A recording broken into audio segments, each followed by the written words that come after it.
And so trigger warnings can also kind of be dangerous for that reason.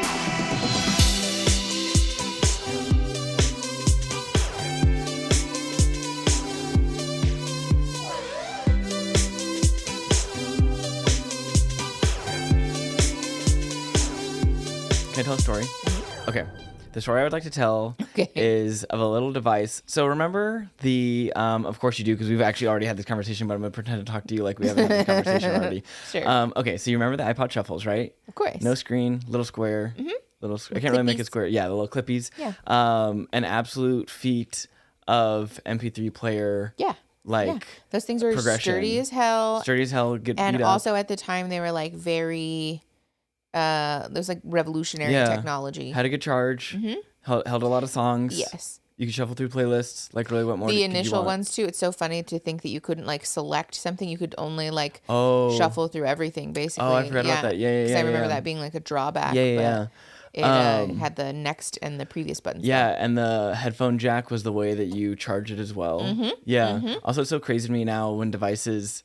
Because I used to be such a, is it 2.5 or 3.5 millimeter jack person? The little AC ones? Yeah, because when phones started getting rid of them to go to everything to Bluetooth. Because I had wired headphones for a really long time. I did too, literally up until recently. So anyways, of course, fast forward to 2024. Yeah. And I cannot for the life of me find any device that doesn't have a screen, is tiny, and doesn't require service. Yeah. So that I can go on runs. And so we finally found this product called the Mighty. Yeah. That seemed like it was going to work. Yeah, it's like $140, $130. All the reviews are really good. All the reviews were great. Awesome. I was like, wow, this is an iPod Shuffle. I just wanted it because we already pay for Spotify. Yes. So I want it to just be something that works with Spotify. I just want to download Spotify. Because like to buy an old iPod Shuffle and then have to use Apple Music or whatever is just like very frustrating. I have to re-download or buy the song or or pirate them or whatever. Thing. Yeah. And I still have our Shuffle.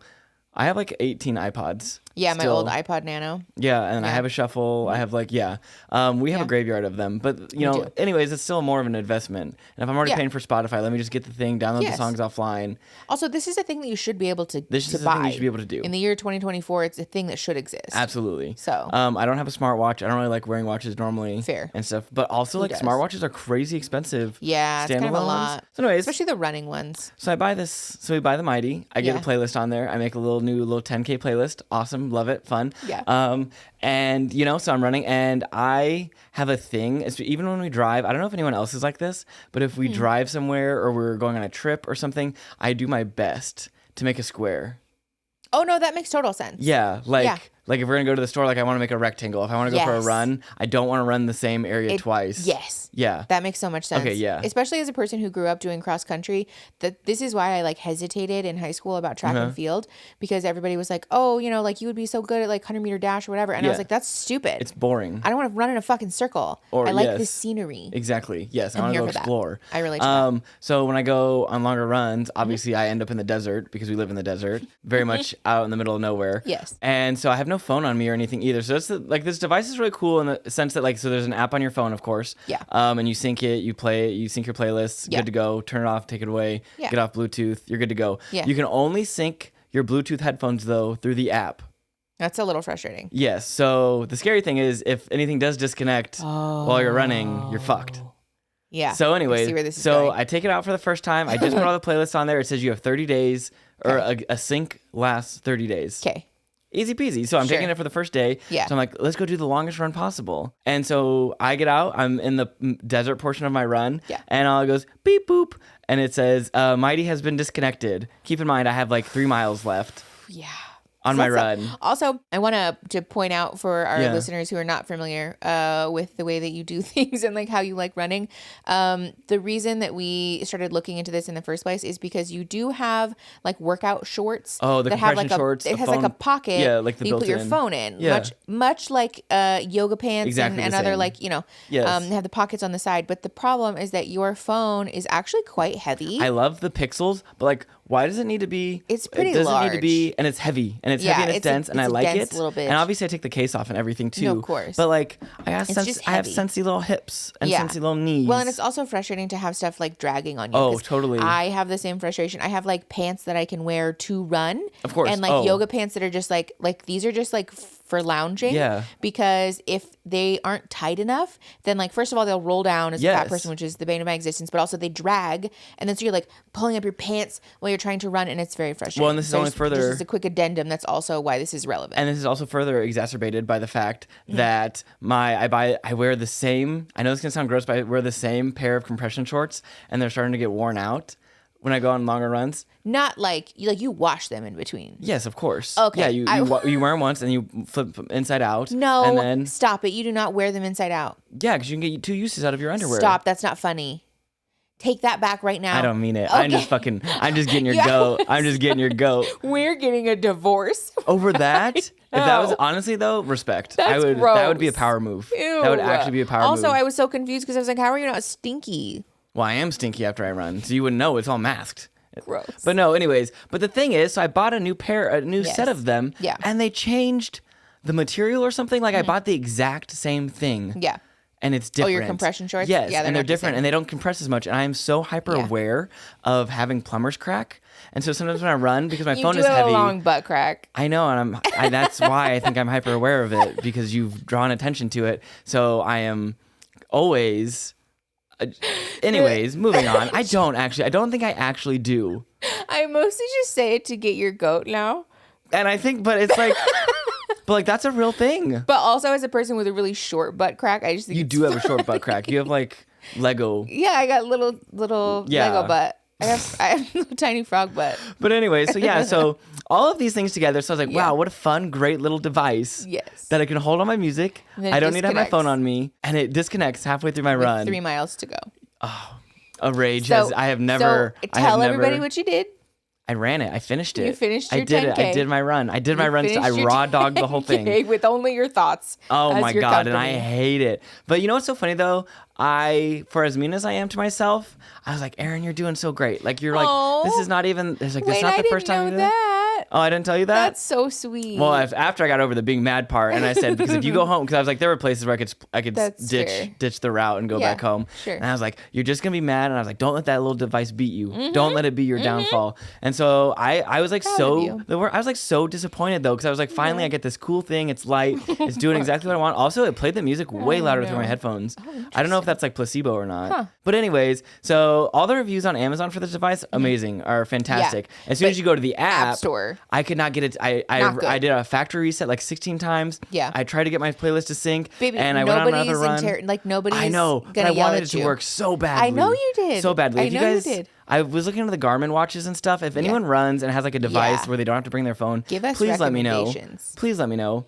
Also, though, this did bring up an interesting thought, though, while I was running. If anything happened to me while I'm in the desert portion of my run, fucked. Punky, don't say stuff like that to me, because I already think about it. This is why I tell you that you need to take your driver's license with you when you go running. I never do. Yeah, that's what my teeth are for. No. Nothing's gonna. I'm fast as lightning. That's not true. But also, we do need to figure out a way for you to contact me, especially if you're gonna do longer runs and like start training for half marathons and stuff. Because if you do ever need to be picked up, then like, how am I to know? One of the places we run or whatever, I think has phone booths. That's weird as fuck. Also, is this so funny? The phone thing. Oh, yes. Has anyone ever asked their younger, like, especially like really young Gen Z people or Gen Alpha people, they ask them to like imitate with your hand a phone call, and they'll go like this. But like as a millennial, I'm like, this is a phone. But it's because we're used to like the. Speaking of phones, that's what I also wanted to ask you. We had a fun conversation the other day and I wanted to play a little game. Okay. If you're down. Sure. Okay. Are we still talking about what we're planning to talk about today? Yeah, of course. Oh, okay. I just thought this was a fun conversation for our friends who aren't from the U.S. Sure. And what would you do before you called an ambulance? Oh, literally anything. I know, and this actually, this is a relevant conversation because my healing journey with my breast reduction has been a little bit complicated as of late. Of course. I was talking with my best friend about it, who, I was like, just relaying some of what had happened, and I was like stressed and a little anxious about it, obviously, and I was waiting to hear back from my surgeon's office. And my friend was like, oh my God, like, do you need to go to the emergency room? Like, Jesus, like, at what point do you call an ambulance? And I was like, no. Listen to me. And like, not only just like in the current state of things, but also with my specific health insurance, I would literally drag myself to the hospital on hands and knees before I called an ambulance. I would ride a skateboard. I would take an Uber Uber. I would ride on the back of an ice cream truck. I would take an Uber where they talk to you the whole time. Yes. I would prefer an Uber with where the they have chatty Cathy setting on. Converse with you the whole time. Yes. So I'm not saying that should be an option where you can put a silent ride. No, you can. Yeah. Oh, that's the thing? That's the thing. Yeah. I have it turned on mine because I hate talking to people. I had no idea. Yeah. Oh. That's like a thing. I wonder if I have mine turned off. Preference, probably. I'm a chatty Cathy though. Sometimes I don't mind. It really depends on what the mood is. You love to chit chat. But like just about any vehicle of transportation, I would choose over an ambulance. I think I would sooner walk. It costs several thousands of dollars. Oh, just to like have them come to, yeah. And also the other thing that's important to note here is that an ambulance is not a guaranteed entrance into the emergency department. Wait, really? In the sense that like you're still getting triaged with everybody else, right? Oh, so, yeah, like, that's the thing we talk about all the time. Yeah. If you call an ambulance to take you to the emergency room and like, you know, upon your arrival, they determine that like what you're experiencing is not actually emergent enough to like jump the line, you get dumped in the waiting room with everybody else. So you spent thousands of dollars to take an ambulance to sit in the waiting room with a bunch of other schmucks who are also waiting their turn. Just absolutely not. They should have an ambulance Uber.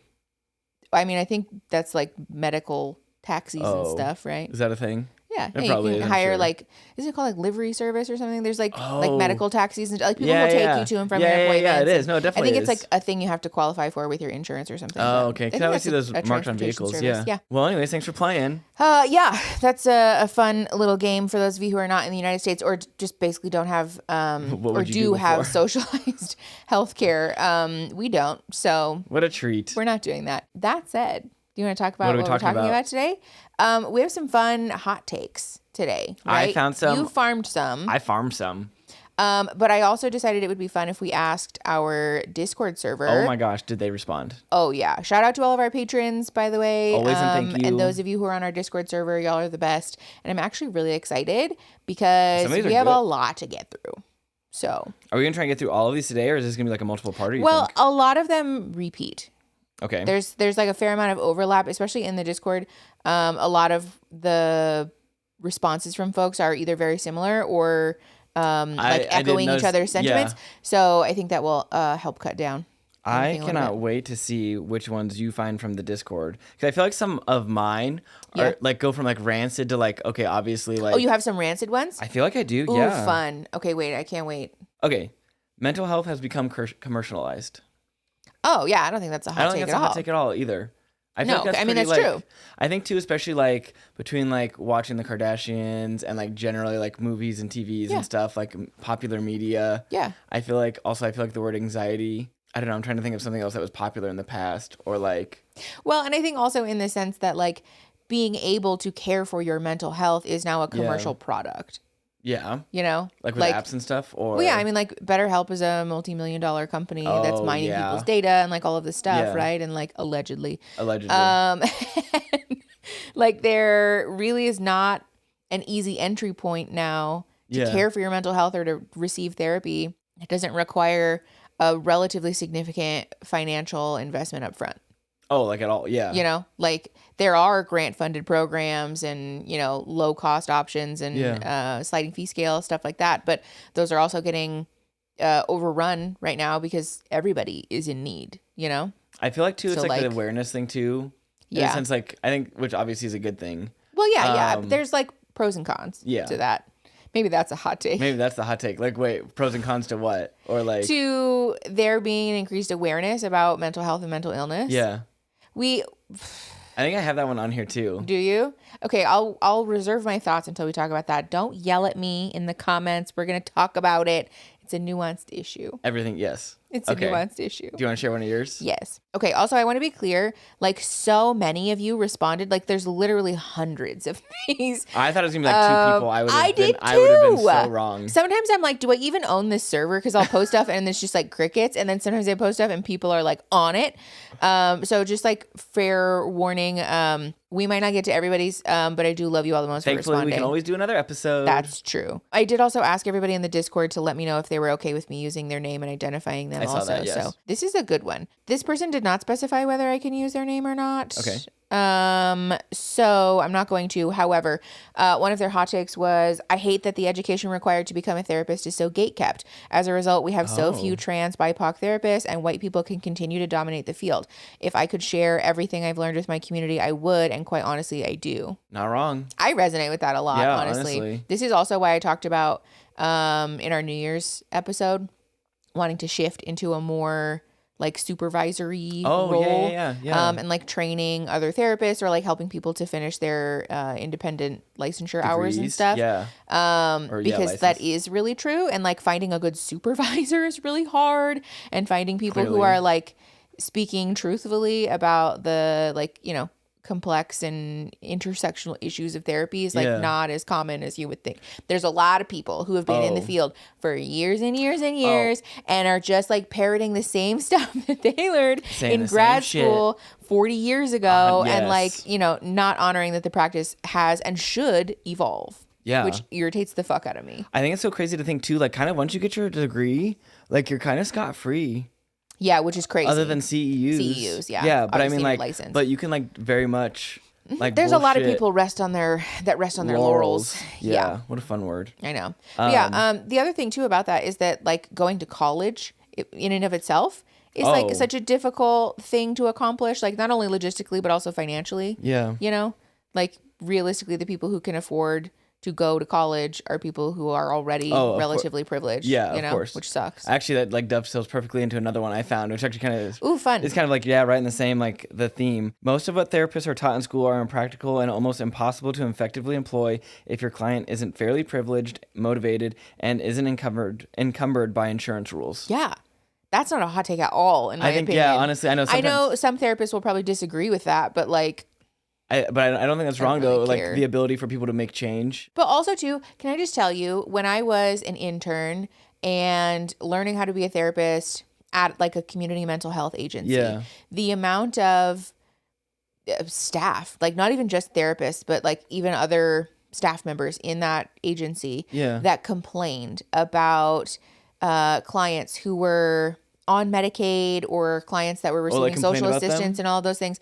Well, they would complain because that population, like the like word on the street was that population would cancel their appointments a lot.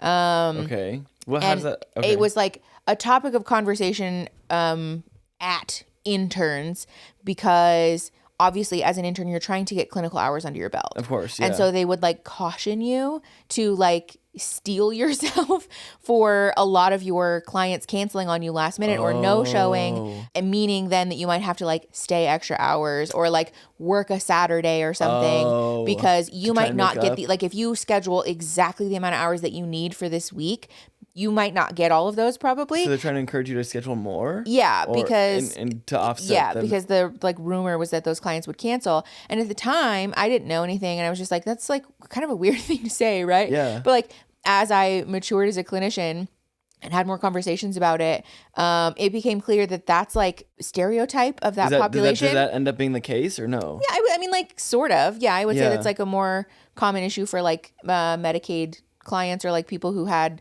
why is that? Because those people don't have the luxury of saying, I'm just going to hire a last minute babysitter when my childcare falls through. Or like I got called in for an extra shift and I can't afford to not go, right? Or we straight up don't have transportation to your agency because the bus line is late or because my ride canceled on me. So I literally cannot get there today. It very much feels like when you ascribe something or you assume. Yes. Like, they must just not want to be in therapy. Yes. They don't want to be here. No. Yeah. No, that's not true at all. Man, that's really shitty. It's because being in poverty, first of all, is like a complicator for your mental health, right? Like that's going to do a number. How could it not?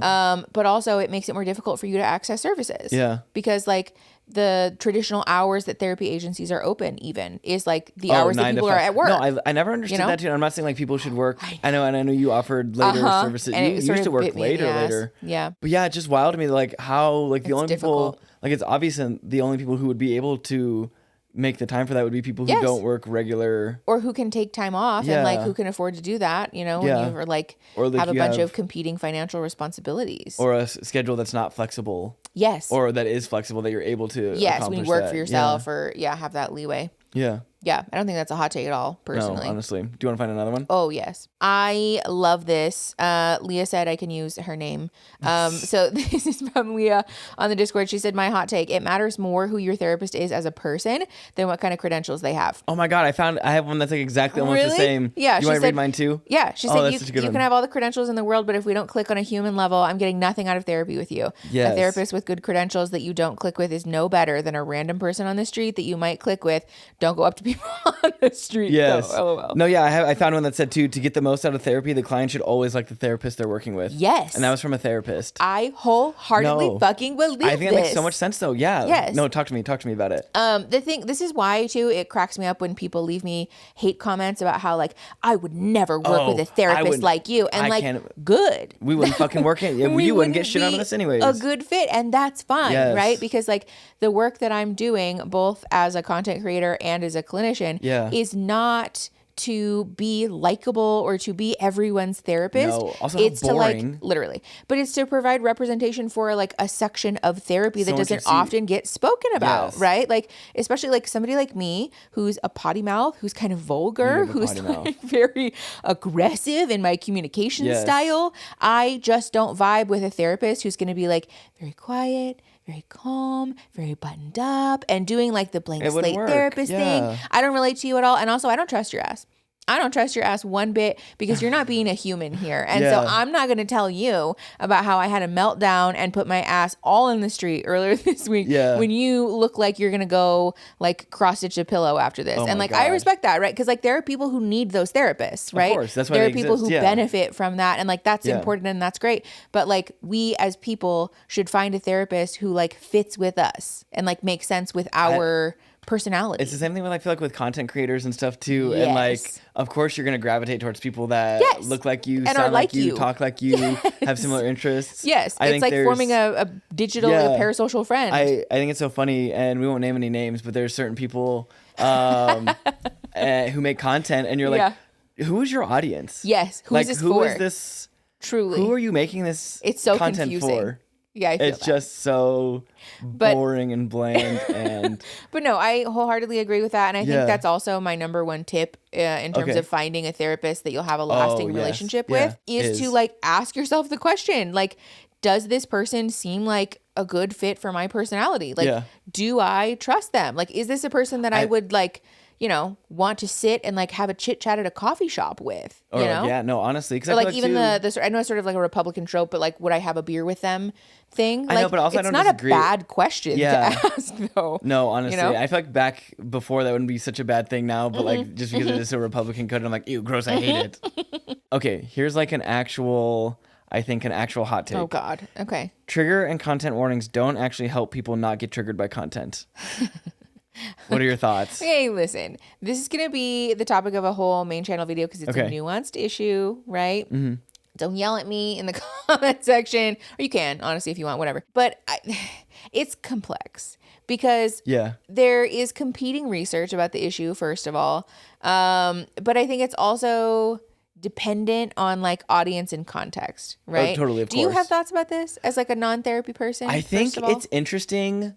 I love the community we've built and everything, and it's so interesting the way how mature our chat functions, I feel like, and our community. I would say so. It feels very adult. Yes, it does feel very adult. And then to, like, when you step out of that into other sections of the internet, streamer areas, and you're just like, oh my God.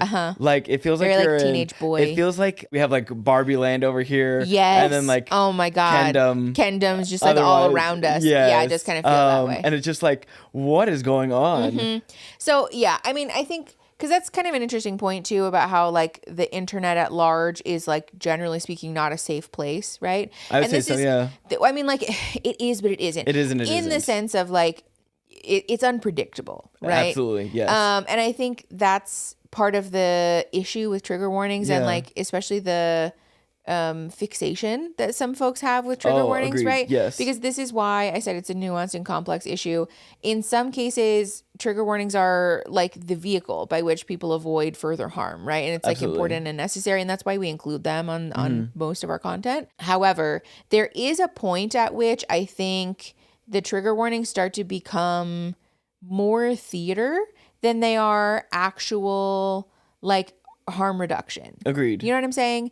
And I think also the thing that's important to remember about triggers, like as a clinician, I wish people would be more aware of the fact that triggers are not something that we should put like a barbed wire fence and an alarm around and then just like never look at them or talk about them again, right? Yes. Like triggers, it's like a very like therapeutic cliche, but like triggers are like a message about further healing that we have to do, right? Work that needs and to so be like done. trigger warnings are helpful and kind and an act of compassion for people who are still in process, right? And also sometimes the discourse around trigger warnings becomes, well, you know, if you don't include every possible trigger or content warning about any particular topic that could be triggering to someone, then you're being unkind. You're being anti-mental health, right? And like, that's not necessarily true. No, honestly. Especially because triggers are very specific to a person sometimes. Of course. Like for the longest time, one of my triggers about a trauma that happened to me in college was a song. It was a song that was on the Billboard Hot 100. Yeah. And so I would just be like walking around and hear this song and it would like obviously be activating to me. Of course. But like what I mean when I say that sometimes the discourse becomes very about like mental health theater and like kind of performative is that like if I behaved that way, I would have been like wagging my finger at shop owners being like, how dare you play this song? Like, don't you know this is one of my triggers? And like, how would they know that? No, right. And like, also it's my work to further heal around that issue, right? Like again, trigger warnings I think are necessary in some contexts. I think they are kind. And they're helpful Yeah. also. Ultimately, the goal is to work past that to the point where that trigger is no longer quite as activating, you know? To me, they like the PG-13, the rated R, like what the subject matter of this media will be. Like things that are like less niche. Yes. And things that will like definitely affect. Yes. Like it's and also obviously like very graphic or specific like descriptions like of things. Yeah. The thing that frustrates me sometimes about triggers is that like, you know, we'll make a video about something that like in the title, in the thumbnail, in the description, there's like an obvious reference to like the type of content that's being made. And if you know that that's a trigger for you, it's being presented like from the outset. Yeah. And then we'll get comments sometimes from people being like, you know, you didn't give a specific trigger warning for this very niche and specific word or phrase or like thing that you used. And like, I have sensitivities around this issue and like, but it was like in the title and the thumbnail. You know what I'm saying? Like that kind of stuff just starts to feel a little bit like, okay. Right? Like, because again, the thing that's important to remember about triggers is that they're a message for us about our healing. And ultimately like, we don't want them to become a way that we try to police other people because the world is so unpredictable, right? Like the internet at large, like we have, I think in our space, we've created a somewhat safe community. I feel like everyone's on the same page. But also like, again, it's important to remember that like once you step outside of that, like you have very little control over the information that's like just existing everywhere in the ether. Yeah. And so like, again, trigger warnings are kind and helpful, but I also don't want people to like depend on them as their only means of safety because you can't rely on strangers to be doing that work for you. Yeah, it feels like the importance of like not being able to text your therapist whenever you want. Yes. Yeah. Like I feel like it's like taking talk therapy, outpatient therapy is not crisis therapy and like that those aren't the same. No, they're not. Yeah. I think something else that I am going to try and not lose the thought. It's like the bad faith thing or acting in good faith. Oh, yes. Yes, like if a content creator typically, like when people nitpick at you about stuff. Do you want me to help clarify for you a little bit? Clarify. What Aaron's referring to is a TikTok that we saw a while ago about someone critiquing the sort of chronically online take that anytime someone says something that is like, you know, triggering or hurtful or whatever, that it's always presented in bad faith. Yes. Especially because like the sort of chronically online thing has become very specific, right? Where like if I say, you know, parents are good for, you know, like children having parents is good for their development. Yes. Right.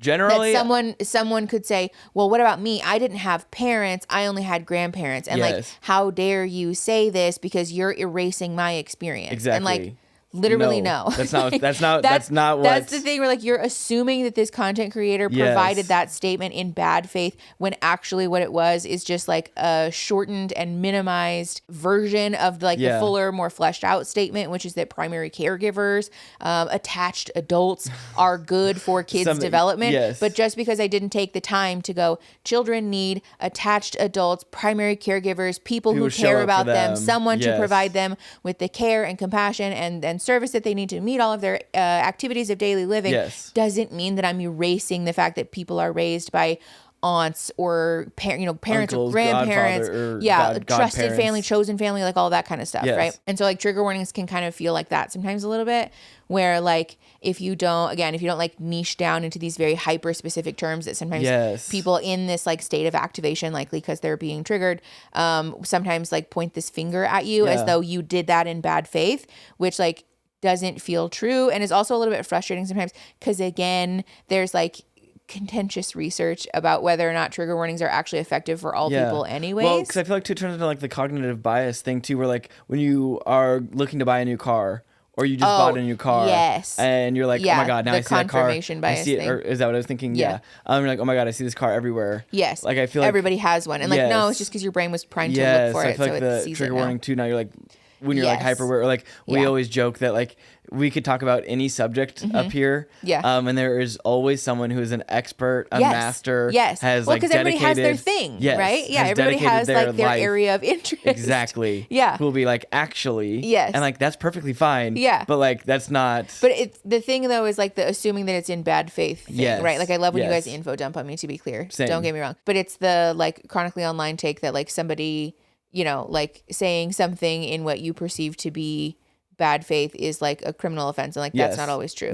What I was saying before too is that thank you. No, you're fine. There's interesting research about how triggers might actually have gotten to the point where they're so pervasive that they can serve the same purpose as stumbling across triggering the material. Actual content, and it potentially we don't know for sure. I have to look more at the research. That's why it's not a main channel video that's done yet, but it's possible that just seeing the trigger warning still activates your nervous system in the same way that the triggering material does.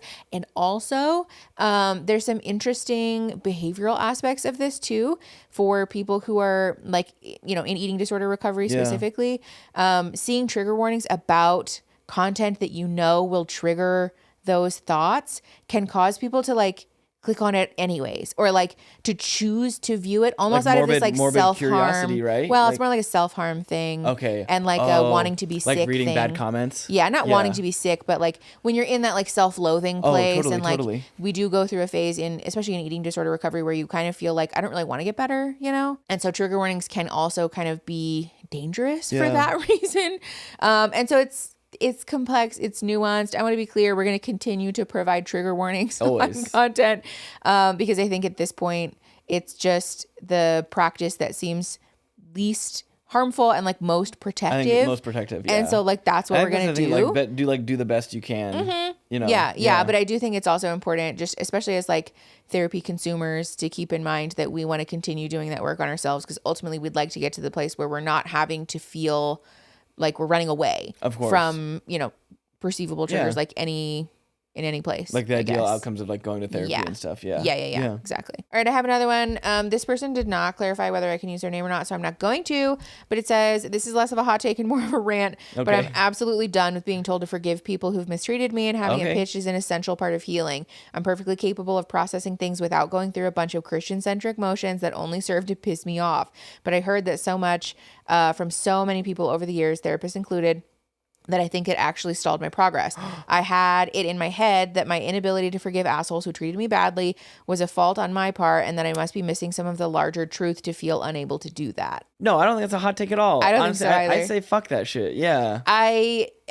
We have talked about this in the past. I don't think that main channel video ever made it to fruition. Did it not? I don't think so. But there is interesting research about how like forgiveness as a concept can help to promote healing in regards to like trauma and all of this stuff.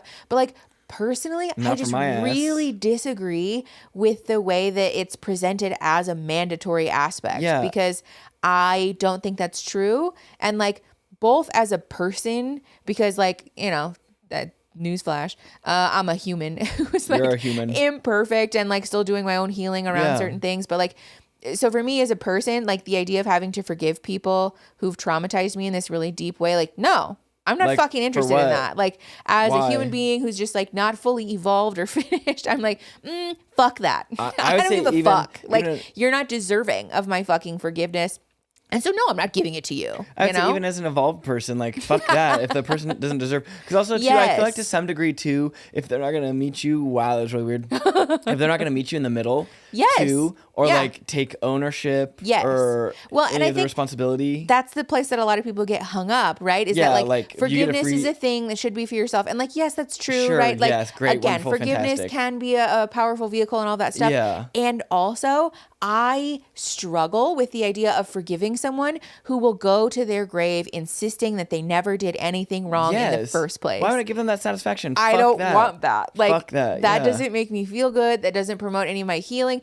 And also, for what it's worth, from a clinical perspective, it's also very important for us to get in touch with a righteous anger about the ways that we've been wounded because it's part of the healing and grieving process. And so I also just really disagree with the take that like, don't be angry. Like you should forgive people. Like, no, like being angry is like quite literally clinically appropriate sometimes. Also, as a Sagittarius, the forgive and forget, like I do not forget. It doesn't ever go away. Let's move on. Let's talk about some other hot takes. Okay, let's do one I feel more like this one's not actually a hot take, but actually let me pick my hottest one that I think I have. Okay. I have a funny one that I actually found, but I can't tell if it's facetious. Okay. Shadow boxing works better than pills. What? Who said that? That was from Reddit. That's terrible. Was that said in good faith, you think? I don't know. I don't think so. It can't be, right? Okay, here's the hottest one. Okay. All right. People use mental health to get out of doing things that make them uncomfortable. Oh, I remember what it was now. We were going to talk about...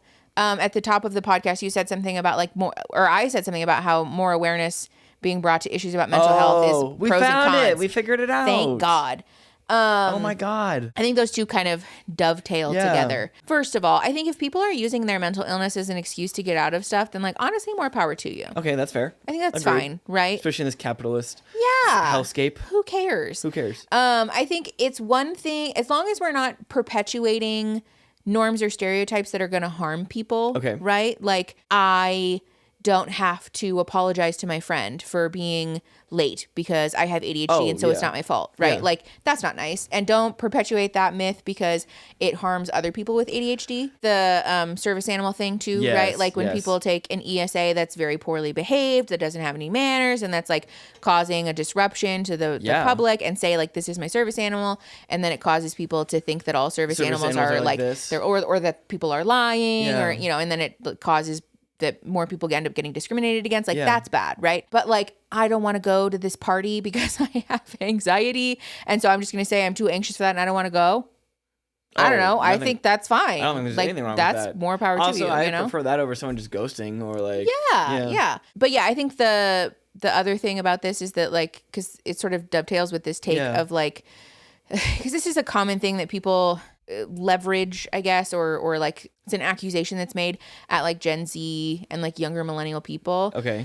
That like we're glamorizing mental illness or like making it a thing that people are, it's like a trend, you know? But like in a way of aware, like, do you think glamorize? Yeah, I guess kind of, like sometimes. Like in the way that popular, kind of like the way that cigarettes. Yeah. And like vaping kind of. Well, and I think it's also kind of the thing too where like, you know, when I was a teenager and I was mentally ill. Yeah. And like the very Tumblr thing of like, I'm not like the other girls. Oh, I'm so interesting because I'm damaged. You're actually and like, girl, no, you're not. Yeah. Like you do have trauma, you have mental illness but that and problems. Make you... But that's not cute though. Like, don't make that part of your personality in the sense that like you're gonna stay unhealed forever. Because that's not good. You know? Yeah. And that's why I said there's like pros and cons to it because I think it is important that we're providing young people with education about mental illness in a Agreed, way that's obviously. developmentally appropriate, though. Some people do just kind of like unleash the floodgates on small children about like the potential complications of mental illness and stuff. And like, I don't agree with that either, you know? But generally speaking, I think it's important to have like a greater awareness for this stuff. Awareness is always a good thing. Because you should be able to tell your friends, right? That like, I'm having a very high anxiety day. So like, no, I don't want to go to your kid's birthday party. You know, that sounds like a sensory nightmare. And so I don't want to go. And like, that should be a valid reason that your friends and family should respect. You know? I feel like it makes it less personal too. Like, I'd much rather that than something like, I just don't want to be around you. Oh, definitely. Or like, I don't want to, you know what I'm saying? Or like also too, to make up these excuses that like, when you like from the outside, you're like, that's obviously a lie. Yeah, you're like.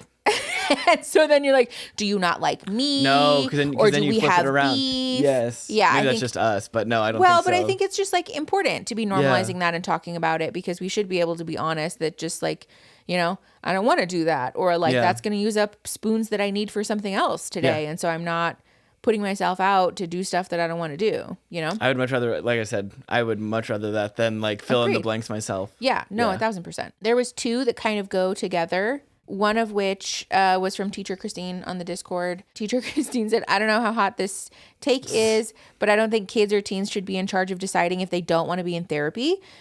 Being forced to go to therapy but allowed to keep trying therapists until I found someone I was comfortable with was literally life-saving for me. I didn't make a ton of progress in the way that I am now, but when I wasn't there, when I wasn't there by choice, but it helped keep me alive and enabled me to grow the way that I am now. I took down a lot of internalized shame and stigma about mental illness in therapy because I was made to see that it wasn't bad or shameful. She wrote a little bit more, but I also want to talk about some of the other like kids in therapy takes. One that I saw was that if kids are being mandated to go to therapy, that their parents should also be mandated to go to therapy. And also that after the age of like 13-ish, like adolescence, basically, the parents should no longer be guaranteed a right to the content of their sessions, which I think those are all kind of lumped together.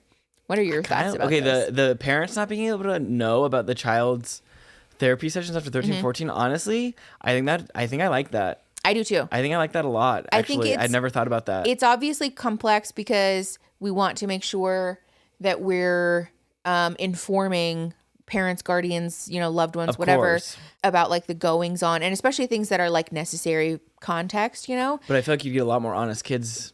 Well, and also like rarely, if ever, is the problem that like usually what happens is that the problem is parents are overreaching. Oh, totally. Right? Like parents want to know everything that this kid said and Are you just supposed to give up that information then too?